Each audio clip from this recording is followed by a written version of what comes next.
వెలుగుమట్ల సంబంధించిందే మీకు చెప్పదలుచుకున్నా. 15/7/2023 నాడు ఆనాటి ప్రభుత్వం అహంకారపూరితమైన ప్రభుత్వం బీఆర్ఎస్ ప్రభుత్వం పరిపాలనలో ఉంది. ఖమ్మం జిల్లా భూదాన్ భూముల్లో వెలిసిన గుడిసెలను కూల్చేందుకు రంగం సిద్దం చేశారు అధికారులు.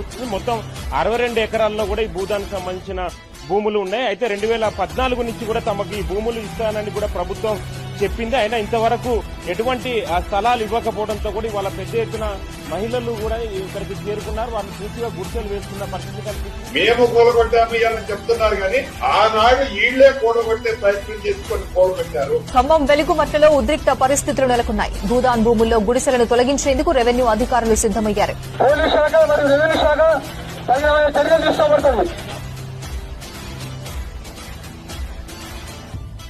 మళ్లీ తిరిగి కట్టారు వాళ్ళు. ఆనరబుల్ హైకోర్టు ఇచ్చిన ఆర్డర్ ప్రకారం భూదాన ల్యాండ్ లో ఖాళీ చేయించిన మాట వాస్తవం. వారందరికీ కూడా వారిలాగా గాలికి వదిలేయము. ఈ ప్రభుత్వం పేదవాడి ప్రభుత్వం.